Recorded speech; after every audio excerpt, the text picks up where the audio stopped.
高手是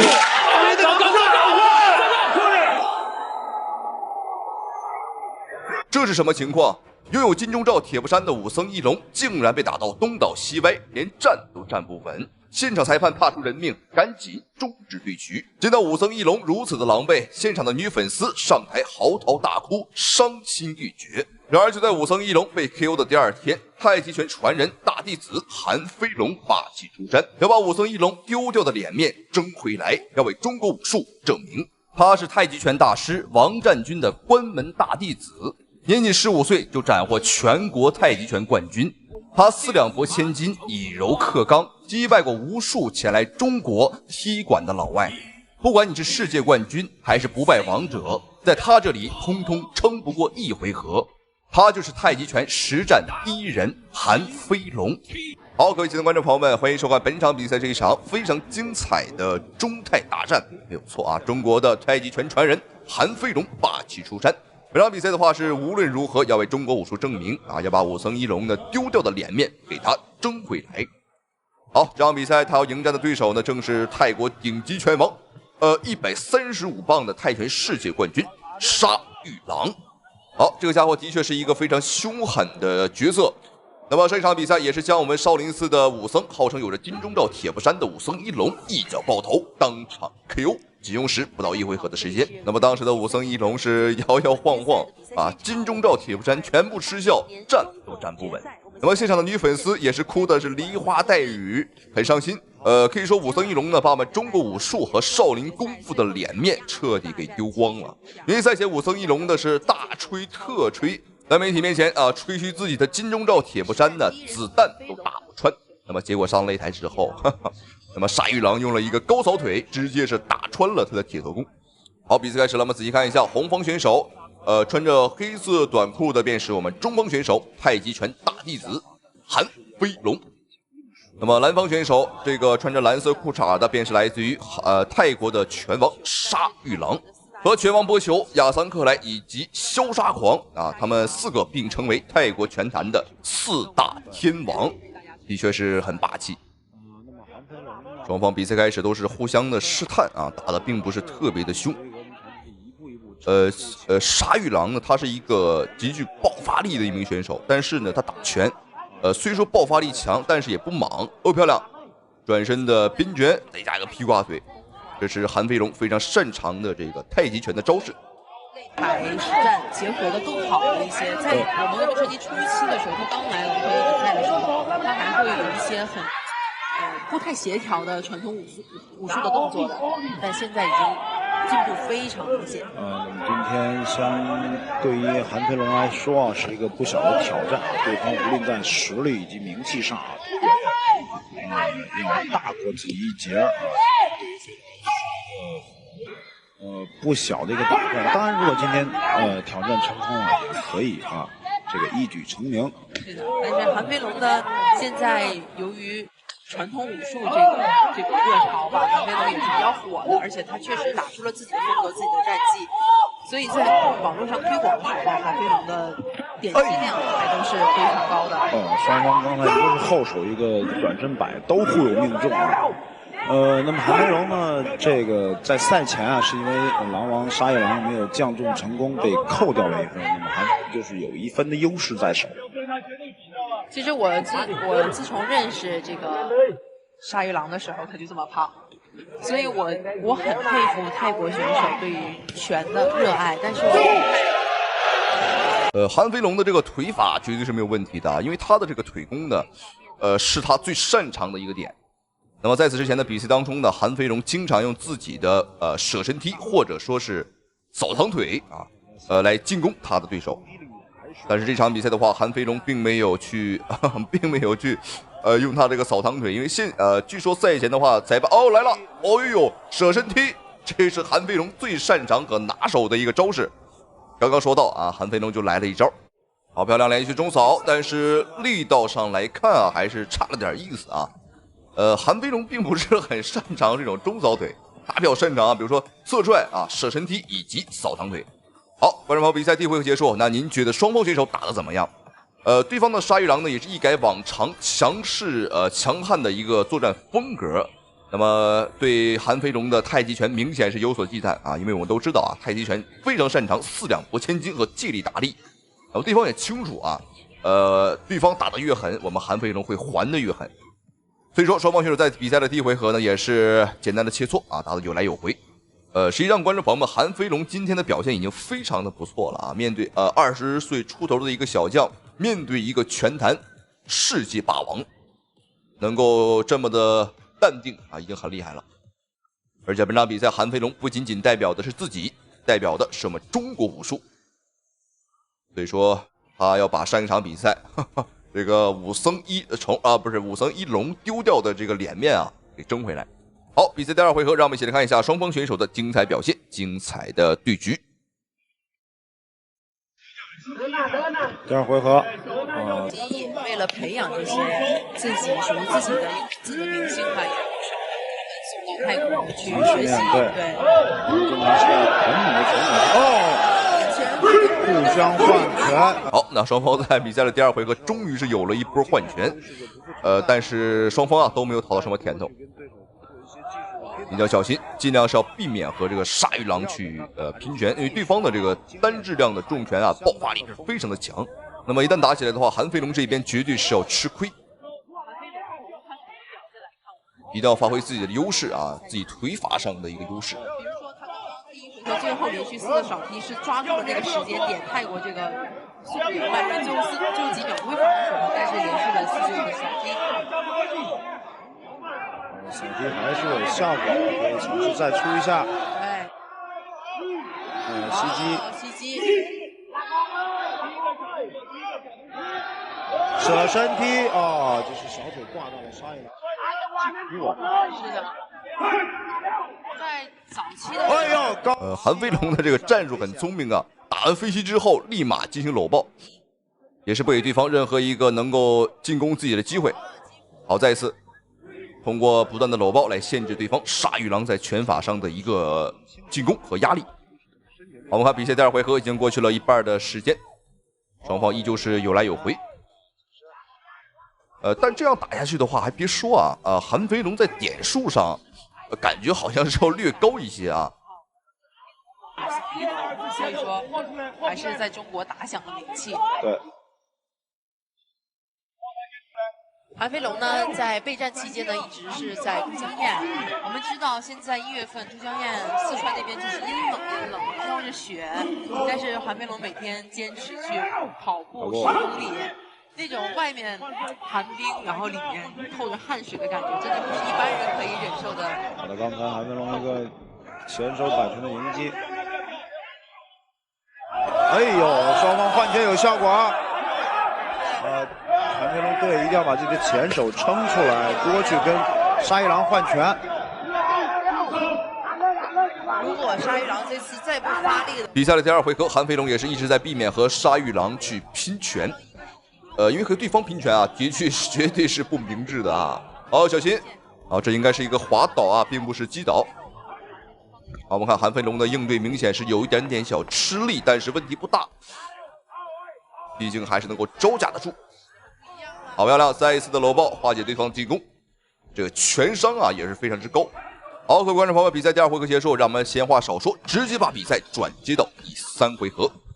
好，我们看观众朋友们，现场的这个，哦呦，有点晕啊！我这个人呢是比较晕球的啊，平时不怎么看球。如果让我和这个美女打一场啊，我觉得我可以用这个咏春拳法啊和她 PK 一下。好，我们一起来看一下双方比赛来到了第3回合，一起来看一下双方的精彩表现。看一下这回合韩飞龙能否有 KO 对方的一个机会。那我们理性来分析一下，想 KO 对方啊，的确是有难度。好，接腿后，哦，漂亮！接腿后的连续重击，韩飞龙是抓住了这个时机，空档抓得很精准。第3回合能不能有回转乾坤的能力？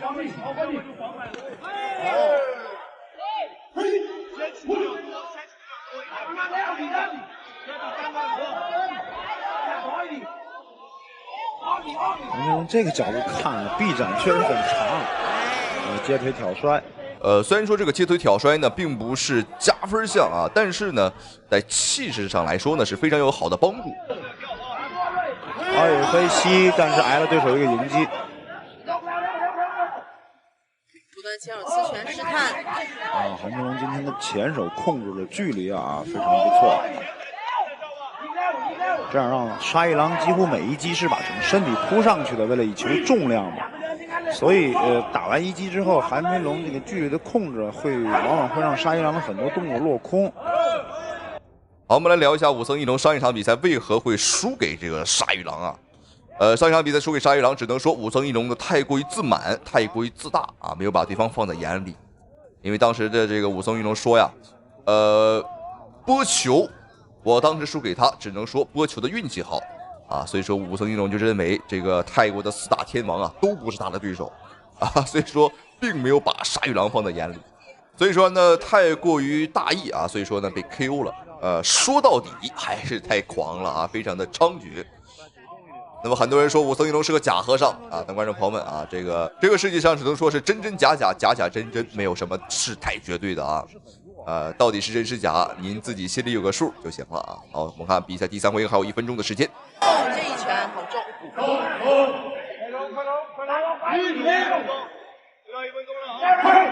泰拳手的这个远距离的追击能力很强啊。单个的拳加扫踢的这个跨度也很长，所以韩飞龙这个时候不要直接退啊，如果是退的话，要两边撤。韩飞龙现在最近也是 WKFO 红热体育当中，现在这个悍将最近真的是水逆，他们的选手比如赵小雨，包括屠文东都是受伤啊，没有办法参赛。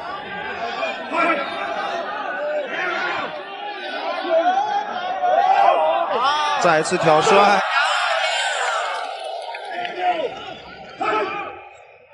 沙一郎这会儿体能也有所下降啊。哇，双方真的火力全开了，但是真的来不及了。哎呦，下劈！比赛结束。自信。好，我们有所观众朋友们，比赛终于结束。那么这场比赛，年仅23岁的韩飞龙打战一个30多岁的拳坛老将，有着280多场战绩的沙玉郎。这场比赛的话，韩飞龙的应对已经非常的不错了啊！本场比赛，韩飞龙不仅代表自己，也代表我们中国武术，代表太极拳法。上场比赛，我们的少林功夫啊，武僧义龙的输给了这个沙玉郎。那么在国际擂台，尤其是在日本啊，这个媒体记者非常讨厌啊，说这个我们中国武术不如泰拳啊，说少林功夫不如泰拳。那本场比赛，韩飞龙就是要把这口气给他争回来。那么在不被任何人看好的情况下，韩飞龙本场比赛的话也是和对方大战了3回合，并没有产生 KO。但是我们看一下最终的一个判罚。现在我来宣布本场比赛最终裁判给出的分数：1号裁判30比28，2号裁判30比29，3号裁判29比。没有错，让我们恭喜韩飞龙！哇哦，本场比赛成功的为中国武术找回了颜面。那同时也非常感谢屏幕前您的收看与支持。好了，咱们下期视频再见。有请汉克邱建良，有小哥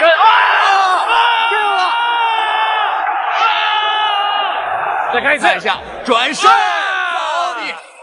太阳穴啊！邱建良这招神龙摆尾，角度刁钻，变幻莫测，让无数对手防不胜防。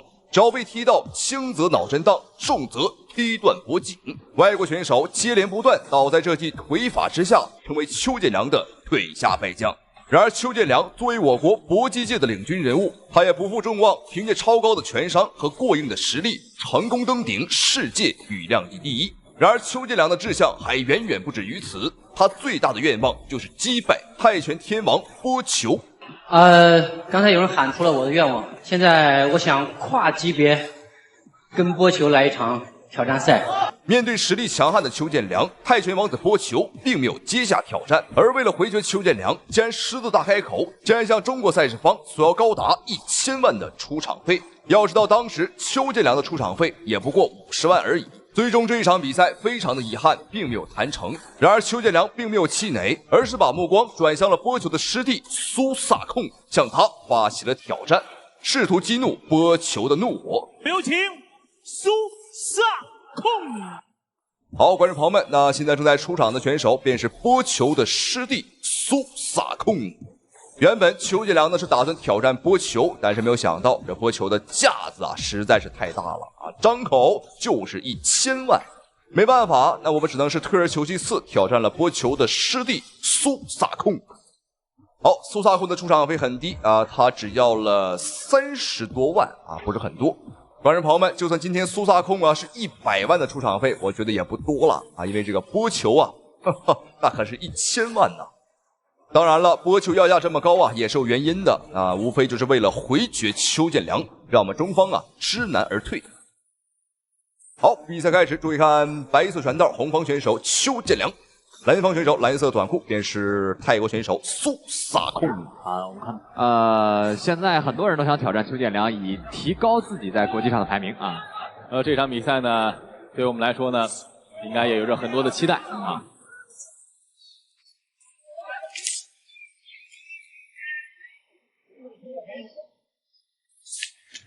也是中国目前泰拳风格最后国际，漂亮！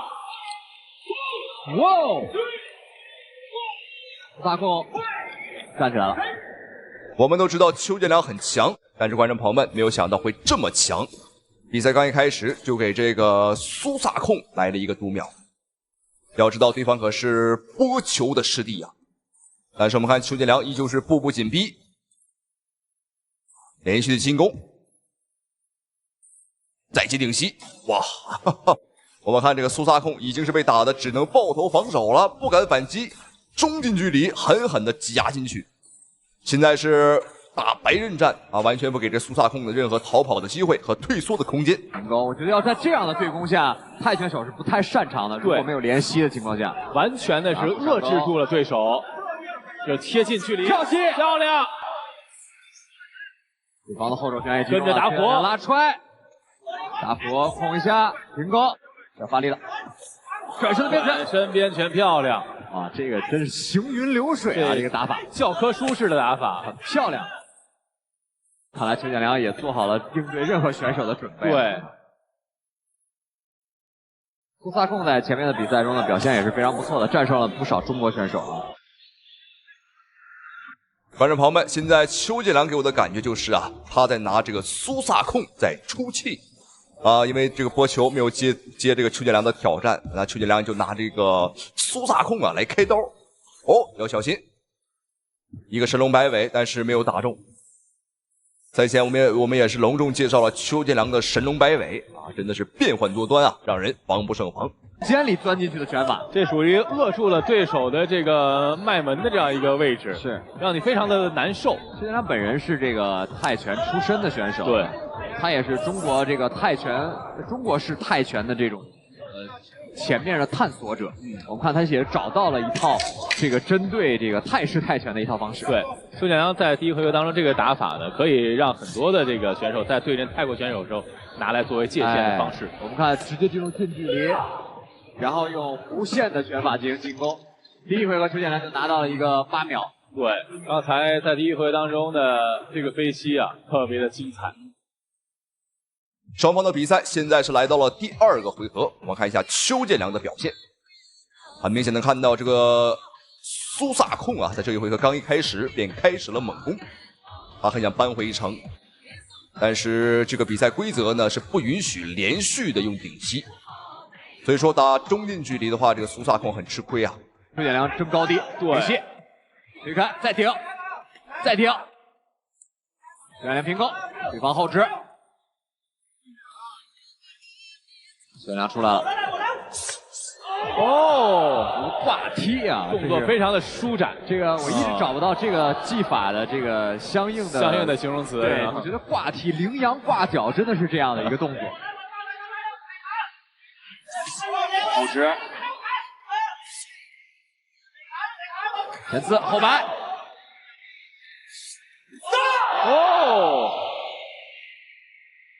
这个是在对方倒下的瞬间攻击的啊！对，这个啊，要求运动员在场上必须有清晰的头脑和急速的判断。上勾，刚才如果不是抱在一起，对方就有可能倒地了。第二回合时间已经过半，现在邱建良凭借超高的拳商掌控了整场比赛的节奏，让这个苏萨控是很难受。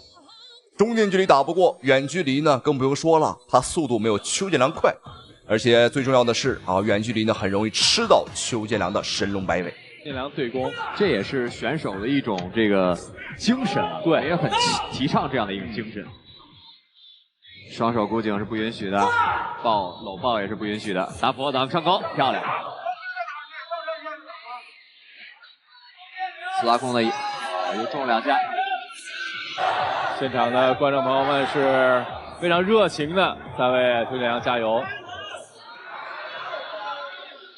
顶膝，推开，前刺。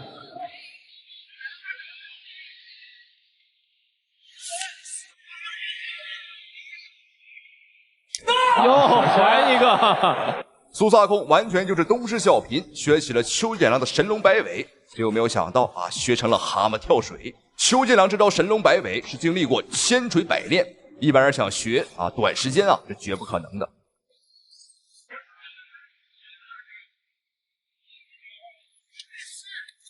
哦，上勾打到了，邱建良刚才中了一个上勾。邱建良还是要把架子抱稳，是这个，在这个放松的同时，也要保持警惕。哦，对方上勾也做到了，后直打到了，漂亮，转身的后摆，结束了，观众朋友们站不起来了，让我们恭喜邱建良。虽然说波球并没有接下来邱建良的挑战，然而邱建良并没有气馁啊，挑战了苏萨控，今天也是狠狠的啊收拾了波球的失地。让我们再次恭喜邱建良，同时也非常感谢屏幕前啊您的收看与支持，咱们下期视频再见。下面宣布比赛结果，比赛结果红方胜。时刻雷德与岁月同在。伊萨先王所中一拳。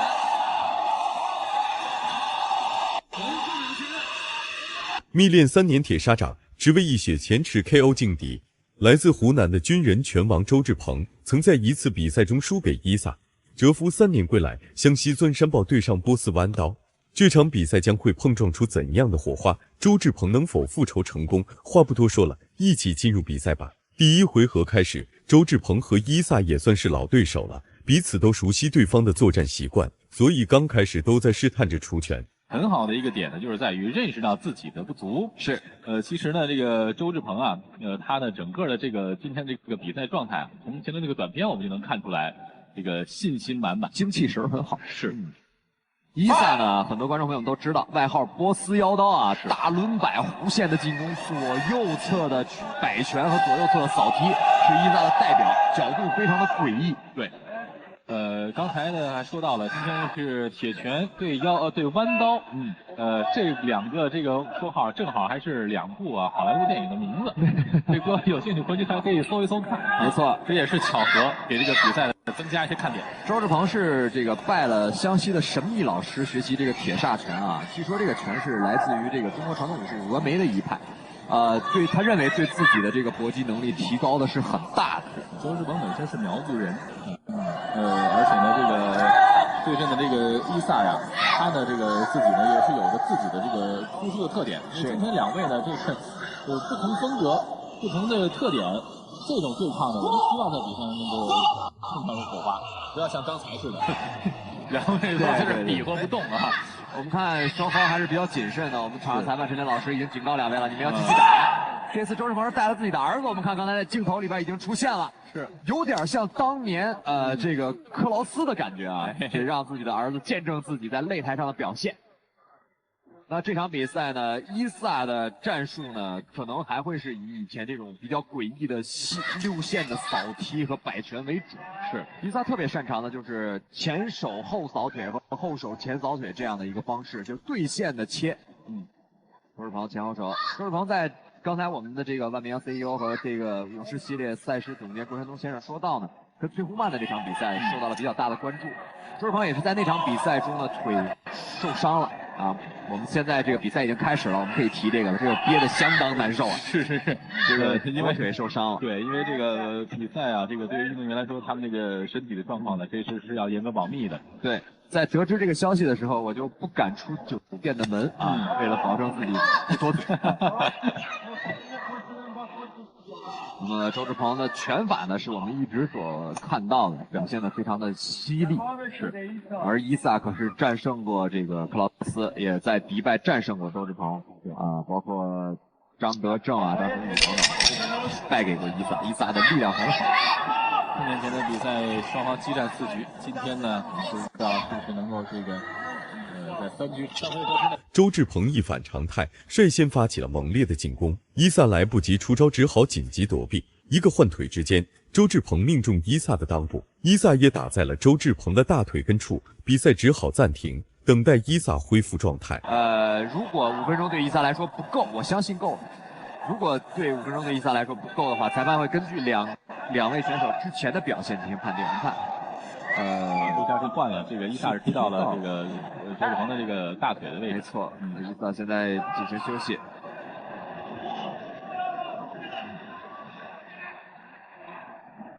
伊萨是充分的利用比赛规则，这也是他这位选手的一个特别大的特点。对，这个能在这个规则中间溜缝，然后呢，这个充分的这个把这个规则呢运用呢在有利于自己这方。没错，当时跟克劳斯在对攻的时候，我们就看到伊萨在选自己体力不支的情况下，基本上没办法扛住克劳斯的进攻的时候，是选择了1打1搂抱，1打1搂抱。裁判在警告以后，你再不进攻就不行了，再用轻轻的拍一下的这种点吸来走规则的灰色区域。所以说呢，对于这个选手来说，这个呢是多年的这个积累。当然在场上呢，如果说这个我们要鼓励他的话呢，算是聪明；但是如果不鼓励的话呢，这种是。短暂的缓冲时间过后，比赛再次开始，火药味瞬间燃爆了全场，双方的进攻都变得狠辣了起来，直接开始近距离换拳，再加上不断的扫踢和换拳，比赛进入到了白热化阶段。旁边的周志鹏的小朋友啊，这个状态奇佳。是，今天我觉得小朋友的这个状态比这个周志鹏的状态要这个亢奋多。伊萨做了一个前手，前后手扫踢，前后手连击。周志鹏的密度没有上来，是力量是不错的。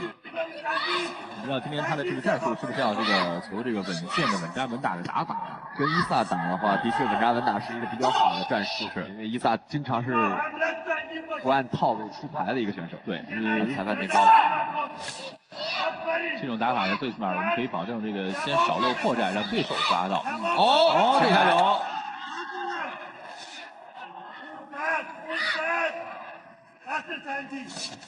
伊萨的前手抢一个前手，前后手。比赛进行到一半了，两个人都加快了拼拳和换腿的节奏。紧接着周志鹏又来了一记顶膝，伊萨接到之后便压着周志鹏一起倒在了地上。在一般天哪！这个周志鹏还有后脑着地的这个情况。得看看这个有没有这个震荡，有没有会影响。伊萨确实啊，这什么招都有。周志鹏现在选择中近距离跟伊萨对拼的话，其实对伊萨来说不利，他不习惯，对吧？他更习惯中距离和中远距离的这种对线的对扫，还是别扭啊这个。没扫，没打到后手。我们看周志鹏不要选择搂抱啊。对方是对周志鹏有打后脑，好像是有这个嫌疑，但是因为是周志鹏前冲，对对方可以说是无益。是，因为在规则当中呢，像这个后脑啊、这些位置啊、裆部啊，这个比赛就快要结束了。就算之前再有所保留，到了这个时候，周志鹏和伊萨的体力也都消耗的差不多了，而且防守意识也没一开始牢固了。周志鹏抓住了机会，终于打出了一记绝招，那就是他苦练3年的铁砂掌。这一掌的威力确实大，伊萨瞬间倒地，躺在了擂台上。裁判也已经开始读秒，13分4秒。但是在读到第8秒的时候，伊萨又站起来了。比赛继续，他们再次进入了拼拳模式。伊萨站起来了。那这样的情况下，对于伊萨来说非常的不利。是，这一回合是周志鹏妥妥拿下。对。刚才的一个重击直接给对方一个。那结果比赛进入到第4回合，为了拿下这关键的一局，周志鹏和伊萨都没有任何保留，大招哐哐就是上，换拳也是毫无保留。比赛进入了高潮。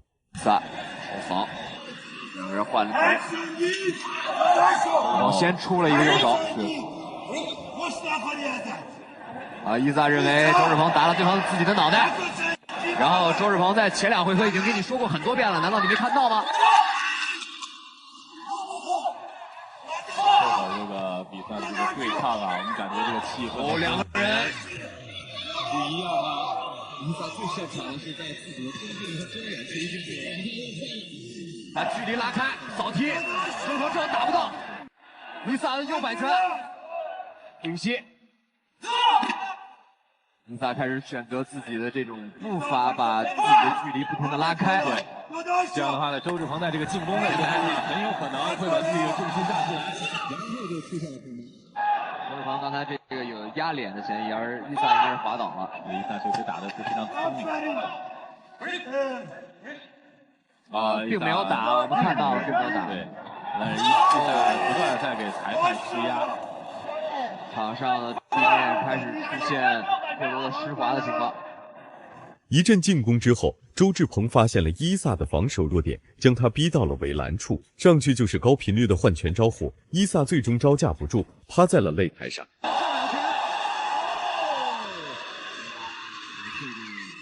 有点连拉带打的这个嫌疑啊！周志鹏右额上起了个包。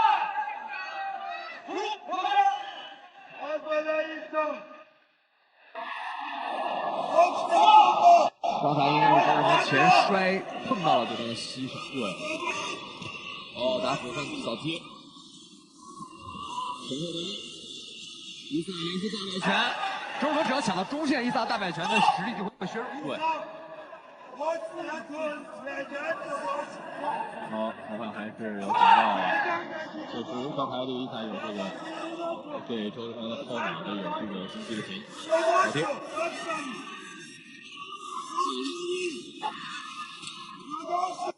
周志鹏脚步要再快一点。对。后手。扫踢换拳。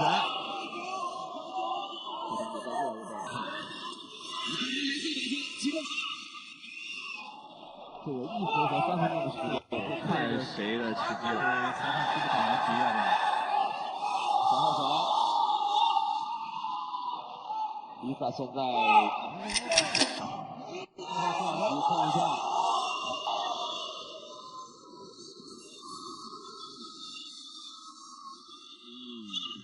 伊萨确实在这个最后的时候，这个体能也是有点下降。感觉上是周志鹏这一回合的有效打击数会更多一点，相对更主动一点。那么伊萨的扫踢依然是这个发挥了正常的水平。对。这一回合呢，确实打的2位选手啊，给我们的这个状态让我们觉得这个跌宕起伏、扑朔迷离的。这是头碰头撞到了这个周志鹏的额角上。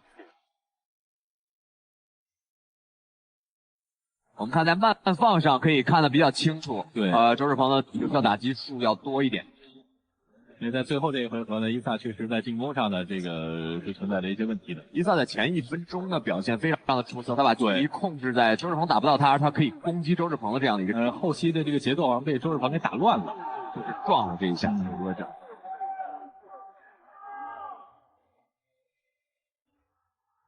那么这样的一场比赛呢，我们来看一下最后裁判的。下面宣布比赛结果。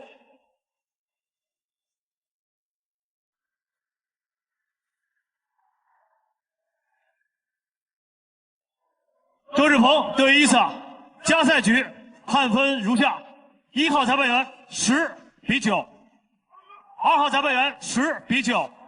最终经历4回合的苦战，周志鹏成功复仇，让我们恭喜他。咱们下期视频再见。